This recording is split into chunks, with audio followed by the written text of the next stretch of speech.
ঈদ মোবারক। আমি মীর আহসান আপনাদের সকলকে আমন্ত্রণ জানাচ্ছি আমাদের নিয়মিত আয়োজন নিউজ শো নির্বাচিত খবরে।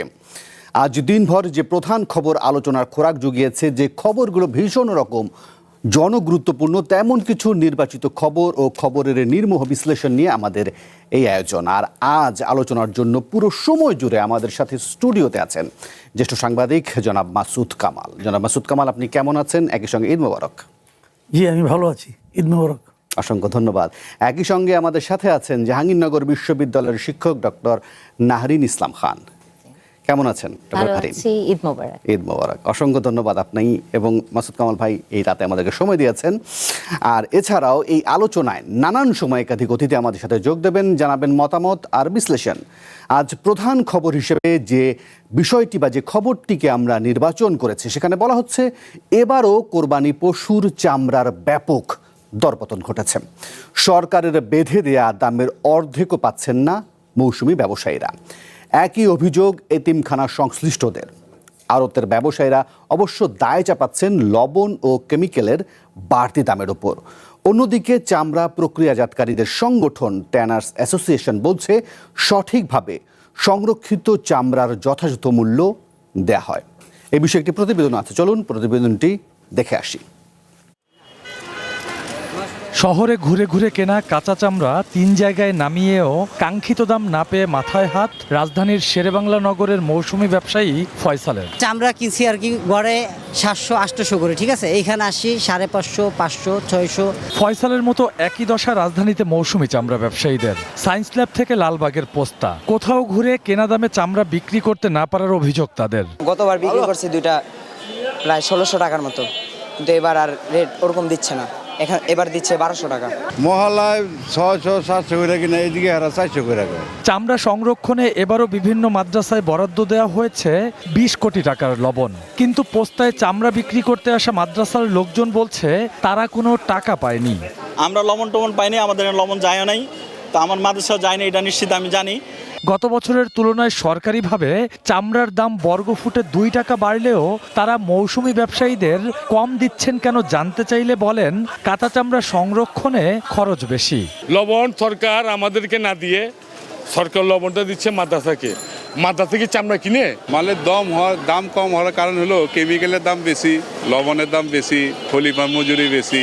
সরকার তো ভালো মানের চামড়ার নাম লবণযুক্ত চামড়ার দাম নির্ধারণ করে, কাঁচামালের দাম তো নির্ধারণ সরকার করে না। এদিকে ট্যানারি মালিকদের সংগঠন বাংলাদেশ ট্যানার্স অ্যাসোসিয়েশনের দাবি চামড়া সংগ্রহ ও সংরক্ষণে নষ্ট হয় প্রায় 30%।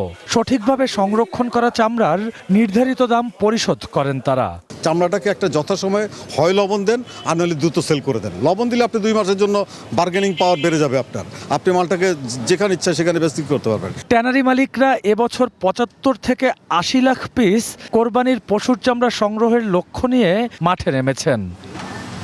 Rakibul Rahat, one news, Dhaka. আমার প্রতিবেদনটি দেখছিলাম, মাসুদ কামালকে দিয়ে বলেন আলোচনাটা শুরু করি। মাসুদ কামাল, ধরেন আমাদের তো মূল আলোচ্য বিষয় আমরা ধরেছি আজকে প্রধান, যেটি চামড়ার দাম নিয়ে, বা প্রত্যেক বছরই আসলে আমি এখন পর্যন্ত বুঝতে পারি না এটা রহস্যটা কি আসলে। নিশ্চয়ই এটা বিশ্লেষণ করবো, তবে ছোট্ট করে একটু যদি ঈদ সংক্রান্ত বিষয় নিয়ে আলোচনা করে নিই, যে এবারে ঈদটা কি কোনো বিশেষ কিছু হলো নাকি আপনার, নাকি বরাবরের মতো একটা ঈদ গেল? বিশেষ কি হবে, মানে বরাবর যা হয় তাই তো, আমি নতুন কিছু পাইনি। তবে একটা মনের শান্তি ছিল, মানে আমরা এবার একটা গণতান্ত্রিক সরকারের অধীনে, মানে ওই সময় শাসনামলে ঈদটা করছি, এটা একটা মনের শান্তি। আগে যেমন একটা অগণতান্ত্রিক সরকার ছিল, জোর করে চেপে থাকা সরকার ছিল, তারপর একটা অন্তর্বর্তীকালীন সরকার ছিল, অনেকদিন পর একটা নির্বাচিত সরকারের শাসনামলে ঈদ করছি, এটা একটা মনের শান্তি, কিছু না। কিন্তু বাদ বাকি বাস্তবতা, বাদ বাকি সব আগের মতোই। আর আমার এক বন্ধু আজকে আমাকে বলতেছিলেন, উনি ঈদ করতে গিয়েছিলেন পাবনার বেড়া, যেখানে মতিউর রহমান নিজামী এলাকা যেটা। তো উনি ঈদের আগের দিন গিয়ে 26 তারিখে গিয়েছেন। তো ওনার ওখানে পৌঁছতে সময় লাগছে ওনার 18 ঘন্টা। ওকে, উনি এটা বললেন, এখান থেকে বেড়াতে যদি 18 ঘন্টা লাগে তাহলে তো অবস্থা খারাপ। কারণ এটা আপনার যমুনা সেতুটা পার হওয়ার পরেই কিন্তু আর বেশি দূর নাই, কিন্তু যমুনা পর্যন্ত যেতেই ওনাদের অবস্থা খারাপ হয়ে গেছে। চন্দ্রা পর্যন্ত যেতেই নাকি লাগছে ওদের 7 ঘন্টার মতো। তো এই যানজট তো থাকা উচিত না, পথে পথে ভোগান্তি তো আছেই। এটা কেন হলো, এটা ও বললো যে আমি ও নিজে গাড়ি চালাই গেছে, ও বলেছে আমি ও নিজে সাংবাদিক, এবং সে বলতেছে যে কেন হলো আমি নিজেও বুঝতে পারলাম না। এবং এটা ওনার বক্তব্য হলো যে এখানে বিভিন্ন জায়গায় গাড়ি থামিয়ে থামিয়ে যারা যাত্রী উঠাচ্ছিল আর কি, মানে একটা জায়গায় যদি যাত্রী ওঠায় দাঁড়ায় দাঁড়িয়ে, পেছনে কিন্তু লম্বা জ্যাম হয়ে যায়, অনেক গাড়ি ভিড় থাকে তো জ্যাম হয়ে যায়। এগুলো তো পুলিশকে থামাতে হবে, পুলিশকে বলতে হবে তুমি এখানে থামাতে পারবা না, অথবা তুমি চলে যাও। তো পুলিশ নাকি খুব ভালো ভূমিকা পালন করেনি। তো এটাও কিন্তু আসলে নতুন কিছু না, এটাও আগে ওইগুলি চলতো, তবে এইবার এইগুলো হবে এই ধারণাটা ছিল না, প্রত্যাশা ছিল ওটা ভালো হবে, কিন্তু সেটা হয়নি। তাহলে ডক্টর নাহারিন একটু ওনার ইটটা কেমন গেল, বা ওনার কাছে কোনো বিশেষ কিছু ধরা দিল কিনা? যেটা মাসুদ কামাল বলছিলেন যে পথে পথে ভোগান্তির যে চিরচেনা সেটা তো থাকলোই, একই সঙ্গে আপনি যদি গত কয়েক দিনের পথে পথে হতাহতের চিত্র দেখেন, সেটাও একদম আশাব্যঞ্জক কিছু না। রাইট, আজকেও বেশ অ্যাক্সিডেন্ট হলো। শুধুমাত্র এই গণতান্ত্রিক একটা সরকারের মধ্যে আছে, এই তৃপ্তির ঢেকুরটুকি কি থাকলো কিনা? না, মাসুদ কামাল ভাই যেরকম বললেন যে মনের শান্তি, আসলে একটা মানব জীবনে মনের শান্তি খুব গুরুত্বপূর্ণ। মনের শান্তির সাথে মানসিক শান্তি জড়িত, মাথার শান্তি জড়িত, হৃদয়ের শান্তি জড়িত। সো ওই জায়গা চিন্তা করলে মাসুদ কামাল ভাই যদি ভালো থাকেন, তাহলে ধরে নিতে হবে আমরা সবাই ভালো আছি, মনে যেহেতু না শান্তি আছে। হ্যাঁ, ওকে, পথে পথে যে লোকগুলো ভোগান্তিতে পড়েছে তাদের মনের শান্তি কতটুকু থাকলো, সেটাই কথা। কিন্তু ওই যে কামাল ভাইকে তো আমরা একটা আইডল হিসেবে জানি, হ্যাঁ, উনি আমাদের মিডিয়া ব্যক্তিত্ব, তো উনি হচ্ছে reflection of the society. So Kamal ভাই ভালো আছেন, তার মানে মনের শান্তি প্রায় অনেক মানুষের আছে। এখন ভোগান্তি, আপনাকে একটা জিনিস ভুলে গেলে চলবে না যে পৃথিবীতে আমার ধারণা আর কোনো শহর নাই যেটা উৎসবকে কেন্দ্র করে এত মানুষ বাইরে চলে যায়।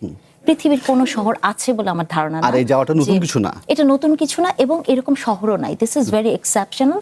সো প্রতি বছর আমরা আসলে এই ঘটনাগুলো দেখি, এবং প্রতি বছর আমরা জানি কি কারণে হয়। হ্যাঁ, প্রতি বছর আমরা জানি কি কারণে হয়। আপনি কালকে দেখেছেন, কিন্তু আমরা জানি না কি মানে এটা সমাধান করতে হয়। সমাধান করাটা হয়তো আমরা জানি, কিন্তু হয় কি যে আপনি কখনোই, যেমন ধরেন এই কথাগুলো আমরা সব জায়গাতেই বলেন যে প্রধানমন্ত্রী হয়তো একা চেষ্টা করছেন, আশেপাশে কি হচ্ছে। তো তারপর আপনি দেখেছেন যে সড়ক মন্ত্রী উনি অনেক জায়গাতে খোঁজ খবর করছেন, যাচ্ছেন। আমরা কালকে টেলিভিশনে দেখেছি উনি চ্যালেঞ্জ দিয়ে বলছেন কোথাও তেমন বেশি মূল্যে টিকিট বিক্রি হয়নি, উনি এরকম বলছেন।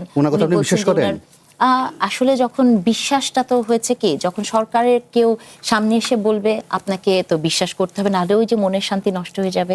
তো আমি চাই যে বিশ্বাস করা বাধ্যতামূলক না, বাধ্যতামূলক না, বাধ্যতামূলক না দেখেই কিন্তু এখানে বসে আমরা এইসব কথা বলতে পারি। বাধ্যতামূলক না, এবং এই সরকার সেটাকে বাধ্যতামূলক করবে না সেটা আমি বিশ্বাস করি। গত 17 বছর হয়তো বাধ্যতামূলক ছিল, কিন্তু তারপরও আমার মনে হয় যে একটা সিস্টেমেটিক জায়গা, যেমন কামাল ভাই পয়েন্টলি বলেছেন, রাইটলি বলেছেন যে মানুষকে রাস্তায় থামিয়ে থামিয়ে লোক তোলা হয়। এটা কিন্তু আমাদের পুরো ট্রাফিক ব্যবস্থার একটা সবচেয়ে বড় ত্রুটি। এটা যে শুধু ঈদের সময় তা না, আপনি ঢাকা শহরে মাঝে মাঝে রাস্তায় ভাবি যে প্রত্যেকটা গাড়ি যদি লেইনে চলে, বা মানে বাসগুলোর দেখবেন যে মোটামুটি ঘাট তারা বলে একটা শব্দ আছে না, তারা সবসময় বাঁকা থাকে, তারা কখনোই সোজা চলে না। সো এটাকেই যদি আপনি একটু এনশিওর করতে পারেন, তাহলে আপনি দেখবেন যে মানে আমার ধারণা জাস্ট 30% যানজট ঢাকা থেকে চলে যাবে। এরপরে আপনি দেখেছেন গত সময়গুলোতে ট্রাফিক সিগন্যালিং এর নাম করে কোটি কোটি টাকা ব্যয় করা হয়েছে, হ্যাঁ, কিন্তু ভুল সিগন্যালিং হয়েছে, ইউ টার্নটা ভুল হয়েছে, এরকম অনেক কিছু। আপনি যে ড্রাইভারের কথা বললেন, ওর ঘাট তো সহজে সোজা হবে না, কিন্তু কাউকে না কাউকে তো ওর ঘাটটা সোজা করে দিতে হবে, চেষ্টা করতে হবে। এবং আমাদেরকে ওই জায়গাটাতে শক্ত হতে হবে যে আপনি আইন শৃঙ্খলার দায়িত্বে যারা থাকেন, আমরা সবাই জানি যে ট্রাফিকের বিষয়গুলো এমন হয়ে গিয়েছিল যে কিছু ঘুষ দিলেই আপনি ছাড়া পেতে পারেন। সো কিছু জায়গাতে, যেমন বিদেশে যেমন আছে যে আপনি 3 বার যদি টিকিট খান আপনার লাইসেন্সটাই বাতিল হয়ে যাবে, কিন্তু আপনাকে ভুলে গেলে চলবে না যে আমরা সেই দেশে থাকি যে দেশে একসময় যোগাযোগ মন্ত্রী বলেছিলেন যে গরু এবং ছাগলের পার্থক্য বুঝতে পারলে আপনি গাড়ির লাইসেন্স পেতে পারেন। এবং এটা কিন্তু রিয়ালিটি। আমরা জানি যে গাড়ির লাইসেন্স পাওয়া বাংলাদেশে কতটা সহজ, তাই না? তো তাহলে হচ্ছে যে একটা গণতান্ত্রিক সরকার এসছে, তার 3 মাস গেছে, 100 দিন গেল। আমি আশা করব যে এই জায়গাগুলোতে তাদেরকে রিলি নজর দিতে হবে। নিশ্চয়ই। মাসুদ কামাল, আমরা এখন চামড়ার প্রসঙ্গে যাই। এই চামড়ার রহস্যটা কি আসলে আমি ধরতে পারিনি, আপনি ধরতে পারেন? কারণ মানে প্রত্যেক বছর এই ঘটনা ঘটে, এই অভিযোগের চিত্র এখন যা দেখলেন, এর আগেও দেখেছেন নিশ্চয়, অন্ততপক্ষে বেশ কয়েকবার। আপনি ধরতে পারেন না, আমি কেমন ধরতে পারবো? তো বিষয়টা হলো আমি আমার অভিজ্ঞতার কথা বলি। আমরা যখন ছোট ছিলাম, আমার স্পষ্ট মনে আছে যে গরুর দাম, ছাগলের দাম যাই হতো না কেন, চামড়া নেওয়ার জন্য না মাদ্রাসার লোকজন দাঁড়াই থাকতো। এবং চামড়া একটা ফ্যাক্টর ছিল কিন্তু রাইট। চামড়ার দামটা এতই আনুপাতিক হারে গরুর দামের সঙ্গে অনুপাত করলে চামড়ার দামটা এতই বেশি ছিল যে চামড়াটা একটা গুরুত্বপূর্ণ বিষয় ছিল এখানে একটা। এবং আমার স্পষ্ট মনে আছে তখনও, মানে অনেক আগে, ধরুন আমি ইউনিভার্সিটিতে পড়ি না, তখনও একটা চামড়া 600-700 টাকা বিক্রি হতো।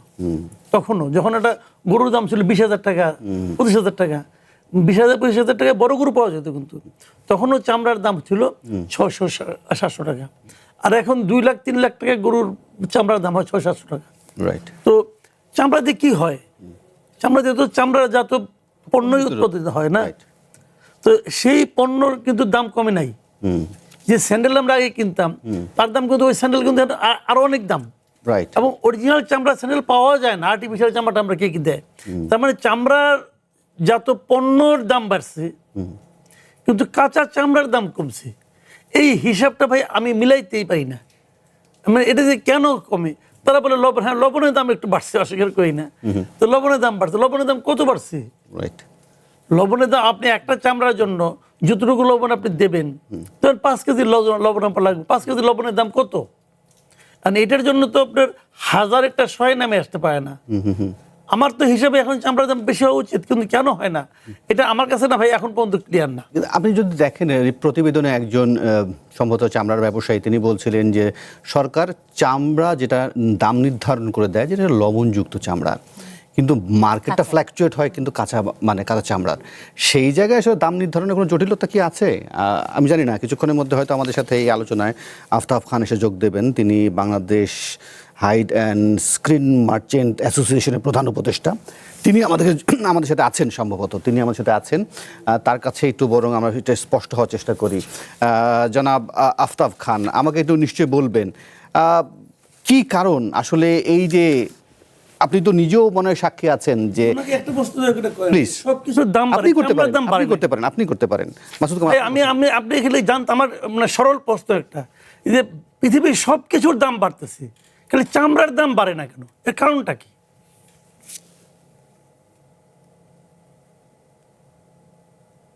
জি ধন্যবাদ, ঈদ মোবারক সবাইকে। পৃথিবীতে সবকিছুর দাম বাড়ে আর চামড়ার দামটি কমে, এটার সাথে আমি আপনাদের সাথে একমত। কিন্তু আমাদের নানামুখী বিভিন্ন সমস্যা, আমাদের যদি আমরা প্রথম থেকে ধরি যে ইন্টারন্যাশনাল আমাদের চামড়াটা সম্পূর্ণ আপনার এক্সপোর্ট একটা ওরিয়েন্ট ব্যবসা, সেখানে আমাদের মূল পার্টি ছিল পৃথিবীতে সবচেয়ে বড় আমাদের জন্য ইতালি, স্পেন, জাপান, কোরিয়া। কিন্তু আমাদের যে সেক্টরটা চামড়ার সেটা কমপ্লায়েন্স হয়নি, সিটিবি হয়নি, না হতে এলডব্লিউজি সার্টিফিকেট যেটা সেটা দিচ্ছে না। তো এই আমাদের দেশে অনলি চাইনিজ বায়ার গুলি আসে, তো চাইনিজ বায়ার গুলি ছাড়া আমাদের চামড়া বিক্রি হয় না, যার জন্য অনেক ব্র্যান্ডেড ট্রেনার গুলি বন্ধ হয়ে গেছে এই এলডব্লিউজি সার্টিফিকেট পাওয়ার জন্য। তা আমরা ওখান থেকে চামড়া কম হতে নাহলে আপনার যেটা বলতেছেন যে চামড়াটা 700 টাকা চামড়া আজ হইতে 20 বছর আগেও ছিল, 30 বছর আগে ছিল। আমি বলি যে আপনার 2016-17 তো এই চামড়া 3000 বিক্রি হয়েছে, 2012-তে 1400 টাকা বিক্রি হয়েছে ঢাকার চামড়া, কিন্তু তারা বিক্রি করতে পারছে, খরিদও করতে পারছে। এখন আমাদের ইন্টারন্যাশনাল বিক্রি কম। আপনি হেমায়তপুর গেলে দেখবেন প্রত্যেকটা ট্রেনেতে চামড়ার যে রাখার জায়গা সেখানে ভরে গেছে, তারা অস্থায়ী ভাবে ত্রিপল দিয়ে ঢেকে ঢেকে রাখতেছে, এক্সপোর্ট হচ্ছে না। শুধু চাইনিজ পার্টি, পৃথিবীতে সবচেয়ে দাম কম চাইনিজদের, তারা আবার নন কমপ্লায়েন্ট চামড়াটা তারা নিয়ে যায়, ওদের ছাড়া আমাদের আর কোনো বায়ার নাই। আর বাংলাদেশে চামড়াটা আমরা নির্ভরশীল ছিলাম, আমাদের সবচেয়ে পার্টি ছিল ইতালি, পাশাপাশি স্পেন ছিল। এই কারণে আমাদের চামড়াটা ডে বাই ডে কমে যাচ্ছে। না আমি আরেকটা প্রশ্ন করি প্লিজ। তো পৃথিবীতে একমাত্র চীনের বায়ার আছে, আর কোনো বায়ার আমাদের এখানে আসে না কেন? অথবা আমরা তাদের সঙ্গে যোগাযোগ করতে পারি না কেন? সরি আমি একটু ক্লিয়ার হচ্ছে। আমি বলতে চাচ্ছি যে চীন ছাড়া অন্য কোনো দেশের ক্রেতা আমরা পাই না কেন? তারা আমাদের এখানে কেন আসে না? আমাদের চামড়ার মান কি খারাপ? এই আমাদের কোয়ালিটি পার্শ্ববর্তী দেশের ভারতের চেয়ে আমাদের চামড়ার গুণগত মান ভালো, পার্শ্ববর্তী যে কোনো দেশের চেয়ে। আমাদের সারাটা জীবনে এই চামড়ার গুণগত মান ভালো ছিল, এখনো ভালো আছে, ইন্টারন্যাশনাল চাহিদা ছিল। কিন্তু আপনার গার্মেন্টস